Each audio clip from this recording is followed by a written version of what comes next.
नमस्कार दोस्तों, welcome back to my YouTube channel base of education मंत्रा।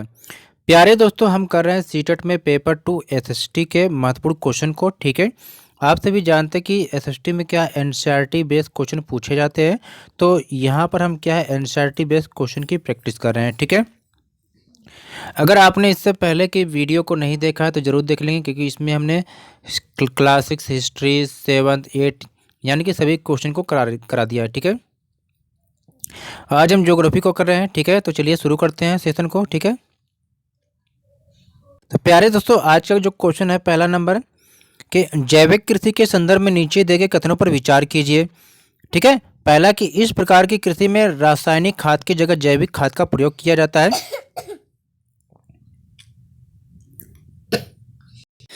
आगे देखते हैं कि जैविक कृषि में पीड़कनाशी यानी कीटनाशी का प्रयोग नहीं किया जाता है।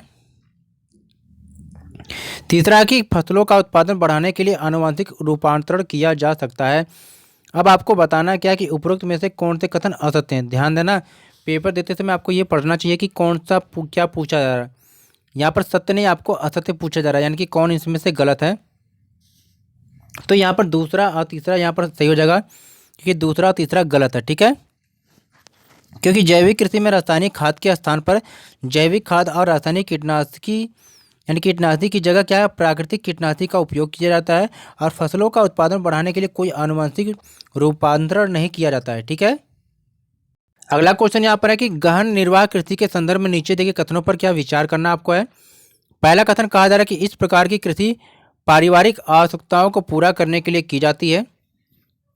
दूसरा कहा जा रहा है कि इस प्रकार की कृषि में धान चावल मुख्य फसल होती है। तीसरा कि यह कृषि दक्षिण पूर्व एशिया एवं पूर्वी एशिया के सघन जनसंख्या वाले मानसूनी प्रदेशों में प्रचलित है। ठीक है, अब आपको बताना है कि इनमें से कौन से कथन सत्य है। तो ये तीनों के तीनों कथन बिल्कुल सत्य है, पहला दूसरा और तीसरा। ठीक है, क्योंकि आप सभी जानते हैं कि गहन निर्वाह कृषि में किसान क्या करता है कि एक छोटे भूखंड पर क्या साधारण औजारों और अधिक श्रम से खेती करता है। ठीक है, और इसके अंतर्गत कृषक परिवार की आवश्यकताओं को पूरा करने के लिए कृषि करता है, और इसमें चावल मुख्य फसल होती है। अन्य फसलों में गेहूं मक्का दलहन एवं तिलहन भी शामिल है। ठीक है, चलिए आगे देखते हैं। अगला क्वेश्चन यहाँ पर है, क्या कहा जा रहा है ध्यान से देखेंगे। ठीक है, नीचे दिए गए कथनों को ध्यानपूर्वक पढ़ना है कि आदिम निर्वाह कृषि में स्थानांतरित कृषि और मिश्रित कृषि शामिल है। ठीक है, अगला कि भारत में उत्तर पूर्वी भागों में स्थानांतरित कृषि प्रचलित है। उपयुक्त कथनों में से कौन से कथन सत्य है आपको बताना है। तो यहाँ पर केवल क्या है कथन नंबर 2 सही है। ठीक है, आगे देखते हैं। चलवासी चलवासी पशुचारण पद्धति भारतीय किन राज्यों में प्रचलित है आपको बताना है। ठीक है, ये गुजरात में है या राजस्थान में या मध्य प्रदेश या जम्मू कश्मीर में या अरुणाचल प्रदेश में आपको बताना है। ठीक है, तो ये जो चलवासी जो पशुचारण पद्धति है यह केवल आपके राजस्थान और क्या है जम्मू कश्मीर में प्रचलित है। ठीक है, चलिए आगे चलते हैं। क्वेश्चन नंबर 5 यहाँ पर है, क्या कहा जा रहा है ध्यान से देखेंगे आप। ठीक है, कि निम्नलिखित में से कौन सी विशेषताएं वाणिज्यिक कृषि के संदर्भ में सही हैं। ठीक है, पहला है कि वाणिज्यिक कृषि में फसल उत्पादन और पशुपालन बाजार को ध्यान में रखकर किया जाता है। दूसरा है कि इस कृषि के अंतर्गत अधिकांश कार्य मशीनों के द्वारा किया जाता है। तीसरा कहा जा रहा है कि वाणिज्यिक कृषि में रोपण कृषि मिश्रित कृषि एवं निर्वाह कृषि शामिल है। तो आपको बताना कि इनमें से कौन से कथन सही है। ठीक है, तो इसमें पहला है और दूसरा सही है। ठीक है, तीसरा यहाँ पर गलत हो जाएगा। ठीक है, क्योंकि वाणिज्यिक कृषि में क्या होता है कि फसल उत्पादन और पशुपालन बाजार में विक्रय हेतु किया जाता है। ठीक है, और इसमें विस्तृत कृषि क्षेत्र और अधिकांश पूंजी की आवश्यकता होती है, और अधिकांश कार्य क्या मशीनों के द्वारा किया जाता है। ठीक है, वाणिज्यिक कृषि में वाणिज्यिक अनाज कृषि मिश्रित कृषि और रोपण कृषि भी शामिल है। ठीक है, अगला क्वेश्चन यहाँ पर है कि इस कृषि में फसलें वाणिज्यिक उद्देश्य से उगाई जाती है। गेहूं और मक्का सामान्य रूप से उगाई जाने वाली फसलें हैं। उत्तर अमेरिका यूरोप और एशिया के शीतोष्ण घास के मैदान इस प्रकार के कृषि के प्रमुख क्षेत्र हैं। ठीक है, तो आपको बताना कि उपयुक्त लक्षण किस प्रकार के कृषि को निरूपित करता है या किसके बारे में कहा जा रहा है। तो यह वाणिज्यिक अनाज कृषि के बारे में कहा जा रहा है। ऑप्शन डी बिल्कुल सही हो जाएगा। ठीक है, आप सभी जानते हैं कि जो वाणिज्यिक अनाज कृषि में फसलें क्या वाणिज्यिक उद्देश्य से उगाई जाती हैं। गेहूं और मक्का सामान्य रूप से उगाई जाने वाली फसलें हैं। उत्तर अमेरिका, यूरोप और एशिया की शीतोष्ण घास के मैदान इस प्रकार की कृषि के प्रमुख क्षेत्र हैं। ठीक है। अगला क्वेश्चन है कि रोपड़ कृषि के संदर्भ में नीचे दिए गए कथनों पर विचार कीजिए। पहला कि इसमें वृहद पैमाने पर श्रम और पूंजी की आवश्यकता होती है। दूसरा कहा जा रहा है कि इस कृषि के मुख्य क्षेत्र शीतोष्ण कटिबंध प्रदेशों में पाए जाते हैं। तीसरा कहा जा रहा है कि इस कृषि में परिवहन जाल के विकास की अनिवार्यता होती है। ठीक है। तो यहाँ पर कौन से कथन सही है आपको बताना है। ठीक है। तो यहाँ पर जब देखेंगे, सॉरी, यहाँ पर आपसे पूछा जा रहा है, सत्य नहीं, यहाँ पर आपसे पूछा जा रहा है कि कौन उपयुक्त में से कौन से कथन असत्य हैं। ध्यान देना कौन से गलत है। तो इसमें जो है कि ये आपका पहला सही हो जाएगा, तीसरा सही हो जाएगा, आपका ये गलत हो जाएगा। तो आपको गलत बताना। ठीक है। तो आपको पता होना चाहिए कि रोपड़ कृषि जो क्या है, वाणिज्यिक कृषि का एक प्रकार होता है जहां चाय, कहवा, काजू, रबड़, केला और कपास की एक फसल यानी एकल फसल उगाई जाती है। इसमें वृहद पैमाने पर क्या है, श्रम और पूंजी की आवश्यकता होती है। रोपड़ कृषि के मुख्य क्षेत्र विश्व के उष्णकटिबंधीय क्षेत्र प्रदेशों में पाए जाते हैं। ठीक है। इस कृषि के उत्पाद का जो प्रसंस्करण खेतों पर ही या निकट के कारखानों में किया जा सकता है। इस प्रकार कृषि में परिवहन जाल के विकास की अनिवार्यता होती है। ठीक है। आगे देखते हैं। अगला क्वेश्चन है कि किस प्रकार की कृषि में भूमि का उपयोग भोजन व चारे की फसलें उगाने और पशुपालन के लिए किया जाता है। तो यह किया जाता है किसमें, मिश्रित कृषि में किया जाता है। ठीक है। ऑप्शन डी बिल्कुल सही हो जाएगा। ठीक है। चलिए आगे देखते हैं। अगला क्वेश्चन क्या कहा जा रहा है, ध्यान से देखेंगे आप। ठीक है। कि चावल यानी धान की कृषि से संबंधित नीचे दिए गए कथनों में कौन से कथन असत्य है आपको बताना है। ठीक है। तो यानी उष्णकटिबंधीय और उपोष्णकटिबंध प्रदेशों का मुख्य आहार है। चावल के लिए उच्च तापमान, अधिक आर्द्रता एवं वर्षा की आवश्यकता होती है। ठीक है, दोनों सही है आपके। आगे है कि इस फसल के लिए सर्वाधिक उपयुक्त मृदा चीका युक्त जलोढ़ मृदा है। सही है। डी कह रहा है कि भारत का चावल उत्पादन में विश्व में प्रथम स्थान है। ये आपका क्या है, गलत है। ठीक है। क्योंकि चावल के उत्पादन में भारत में जो चीन क्या है, पहले नंबर पे है। ठीक है। तो भारत नहीं, यहाँ पर चीन जो है ये पहले नंबर पे है चावल के उत्पादन में। तो ये कथन गलत हो जाएगा और आपसे गलत ही पूछा है, इसलिए ऑप्शन डी सही हो जाएगा। ठीक है। चलिए आगे देखते हैं। आगे देखते हैं क्या कहा जा रहा है। अगला क्वेश्चन है कि निम्नलिखित में से कौन सी मृदा गेहूं की कृषि के लिए सबसे उपयुक्त है। यह क्या है, दोमट मृदा है। ठीक है। चलिए आगे देखते हैं।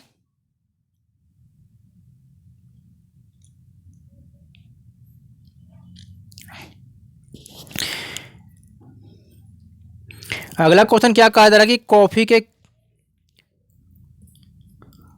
की कृषि के संदर्भ में नीचे दिए गए कथनों पर क्या विचार कीजिए। पहला कथन कह रहा है कि इसके लिए गर्म एवं आर्द्र जलवायु की आवश्यकता होती है। दूसरा कहा जा रहा है इसकी कृषि के लिए अपवाही दोमट मृदा सबसे उपयुक्त होती है। तीसरा कहा जा रहा है कि इस फसल की वृद्धि के लिए समतल मैदान सर्वाधिक उपयुक्त होते हैं। इनमें से कौन से कथन सत्य हैं आपको बताना है। इसमें क्या है, पहला कथन और दूसरा कथन बिल्कुल सत्य है। ठीक है। क्योंकि आप सभी को पता होगा कि कॉफ़ी की कृषि के लिए गर्म एवं आर्द्र जलवायु और सुअपवाही दोमट मृदा की आवश्यकता होती है और इस फसल की वृद्धि के लिए क्या पर्वतीय ढाल अधिक उपयुक्त होती है। और ब्राज़ील कॉफ़ी का अग्रणी उत्पादक देश है। ठीक है। यानी कि ब्राज़ील में कॉफ़ी का उत्पादन सबसे ज़्यादा होता है। ठीक है। चलिए चलते हैं अगले क्वेश्चन की तरफ। अब आपको कहा जा रहा है, यहाँ पर क्या कहा जा रहा है कि सुनहरा रेशा किसे कहते हैं, यानी सुनहरा रेशा से क्या अभिप्राय है। ये पटसन हो गया। कहीं कहीं पर अगर पटसन न लिखे मिले तो वहाँ पर आपको क्या हो जाएगा, तो वहाँ पर आपका जूट हो जाएगा। ठीक है। यानी पटसन या जूट दोनों में से कोई भी हो जाएगा तो वो आपका सुनहरा रेशा कहलाता है। ठीक है। चलिए अगला क्वेश्चन यहाँ पर क्या कहा जा रहा है, अगला क्वेश्चन ध्यान से देखेंगे आप। ठीक है। तो यहाँ पर कहा जा रहा है कि चाय की कृषि के संदर्भ में नीचे दिए गए कथनों पर विचार कीजिए। पहला कथन है कि चाय की कोमल पत्तियों की वृद्धि के लिए उष्ण जलवायु की आवश्यकता होती है। दूसरा है कि इसकी कृषि के लिए वर्ष भर समवितरित उच्च वर्षा की आवश्यकता होती है। तीसरा कि चाय की कृषि के लिए लैटेराइट मृदा और मंद ढाल की आवश्यकता होती है। ठीक है। अब आपको बताना है कि उपयुक्त कथनों में से कौन से कथन असत्य हैं। गलत कथन को बताना है। इसमें क्या पहला और तीसरा गलत हो जाएगा, दूसरा यहाँ पर सही है। ठीक है। तो आपको गलत बताना था। ठीक है।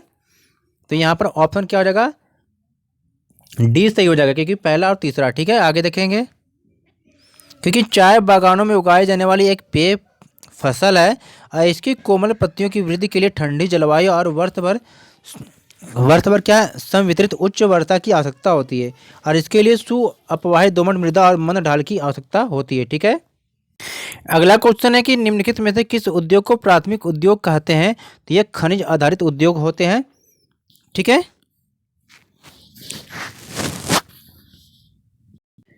यानी कि खनिज आधारित उद्योग क्या प्राथमिक उद्योग हैं जो खनिज अयस्कों का उपयोग कच्चे माल के रूप में करते हैं। इन उद्योगों के उत्पाद अन्य उद्योगों का पोषण करते हैं। ठीक है।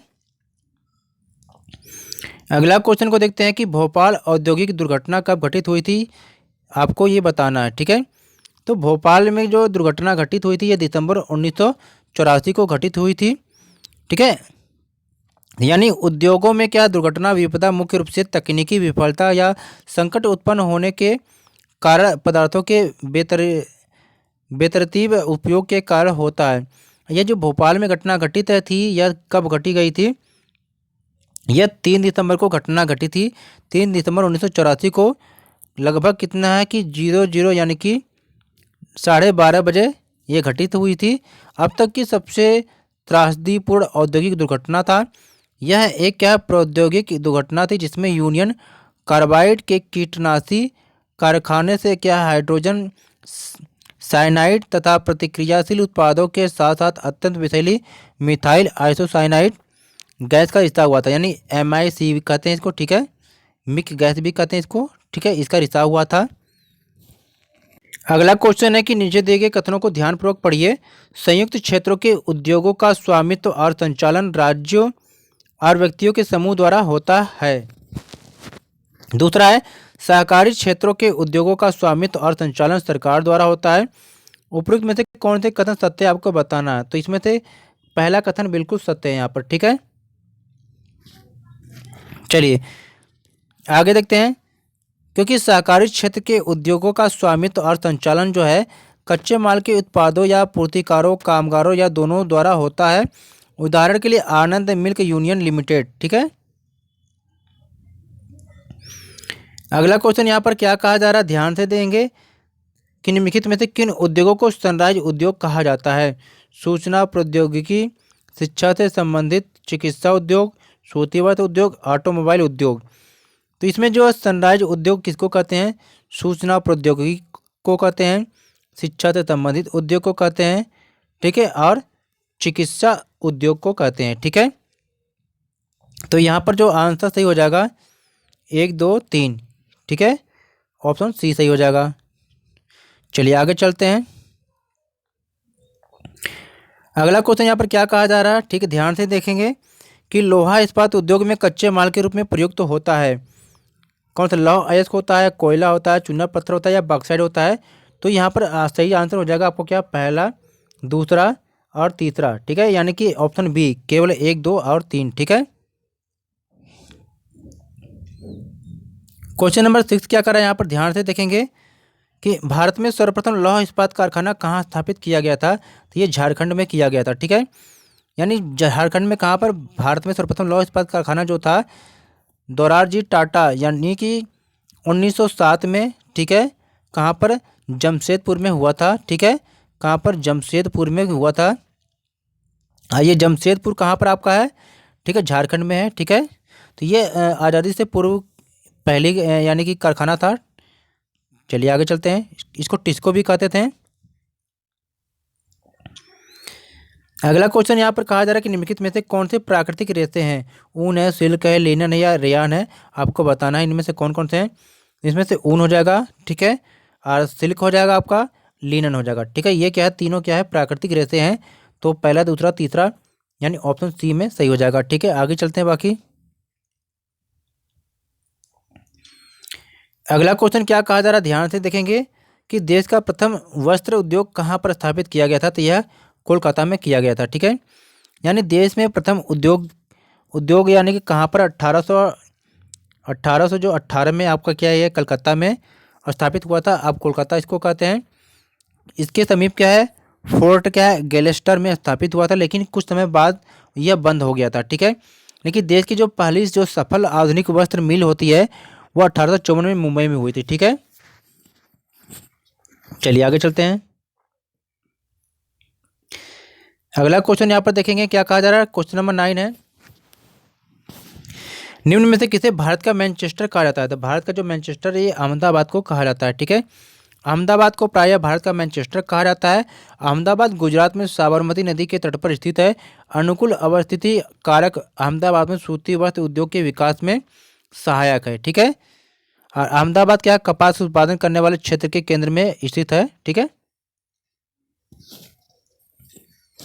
अगला क्वेश्चन यहाँ पर क्या कहा जा रहा है, ध्यान से देखेंगे। क्या कहा जा रहा है कि निम्न में से कौन सा शहर जापान का मैनचेस्टर के नाम से जाना जाता है। तो ये ओसाका को कहते हैं। ठीक है, क्वेश्चन 11 क्या कह रहा है, ध्यान से देखेंगे आप। ठीक है, नीचे दिए कथनों पर विचार करना है। बंगलुरु दक्कन पठार पर अवस्थित है, जहां से इसका नाम सिलिकॉन पठार पड़ा। दूसरा कहा जा रहा है कि देश में सबसे पहले सूचना प्रौद्योगिकी नीति की घोषणा कर्नाटक की राज्य सरकार ने की। इनमें से कौन से कथन सत्य है आपको बताना है। इनमें से दोनों कथन सत्य है, पहला और दूसरा। ठीक है, तो ऑप्शन यहाँ पर क्या है, सी बिल्कुल सही हो जाएगा, राइट। ठीक है,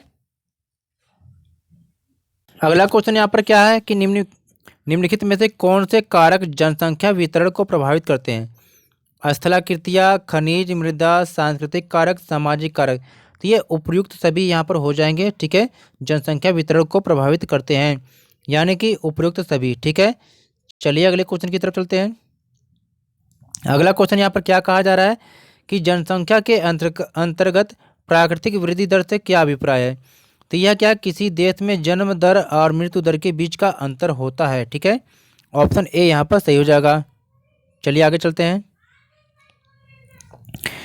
अगला क्वेश्चन यहाँ पर क्या कहा जा रहा है, ध्यान से देखेंगे कि नीचे दिए गए कथनों में से कौन सा या से कथन सत्य हैं। तो पहला कथन है यहाँ पर कि जो लोग किसी देश को छोड़ते हैं अप्रवासी कहलाते हैं।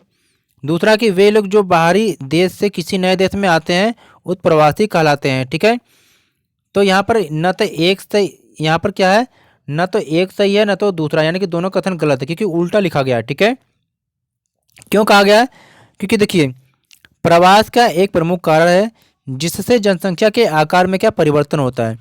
लोग एक देश में अथवा देश के बीच एक स्थान से दूसरे स्थान पर जाते हैं। ठीक है, उत्प्रवासी वे लोग होते हैं जो देश को छोड़ते हैं।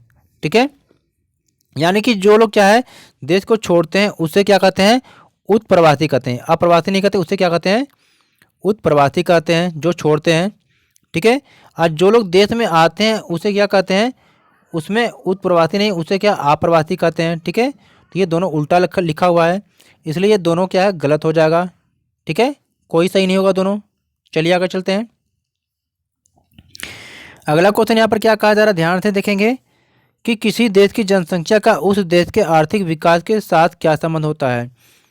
तो इसका राइट आंसर हो जाएगा ऑप्शन यहाँ पर सी हो जाएगा। ठीक है, क्या है कि जनसंख्या अधिक होने पर आर्थिक विकास पर कोई फर्क नहीं पड़ता है। ठीक है, चलिए आगे चलते हैं। अगला क्वेश्चन क्या कहा जा रहा है, ध्यान से देखेंगे। ठीक है, कहा जा रहा है कि जनसंख्या पिरामिड के संदर्भ में नीचे दिए गए कथनों पर विचार कीजिए।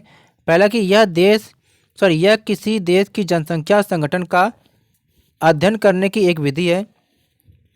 दूसरा कि जनसंख्या पिरामिड में बच्चों की संख्या को ऊपरी भाग में एवं वृद्धों की जनसंख्या निचले भाग में दिखाई जाती है। तीसरा कि यदि देश में जन्म दर ऊंची होगी तो जनसंख्या पिरामिड ऊपर तीव्रता से सकरा हो जाता है। अब आपको बताना है कि उपरोक्त में से कौन से कथन सत्य हैं। तो इसमें क्या केवल पहला ही कथन सत्य है, केवल एक सही हो जाएगा। ठीक है, ये आपका पहला कथन सही हो जाएगा। ठीक है, तो यहाँ पर हमने क्या है ज्योग्राफी के महत्वपूर्ण क्वेश्चन को कंप्लीट किया। प्लीज़ वीडियो को लाइक शेयर और चैनल को सब्सक्राइब कर लेंगे इसी प्रकार से अपनी प्रैक्टिस करने के लिए सोशल साइंस की। ठीक है, और हमारे चैनल को सब्सक्राइब जरूर कर लेंगे। ठीक है, और अगर आपको ये PDF चाहिए तो हमारे टेलीग्राम ग्रुप को ज्वाइन कर सकते हैं। ठीक है, थैंक फॉर वॉचिंग।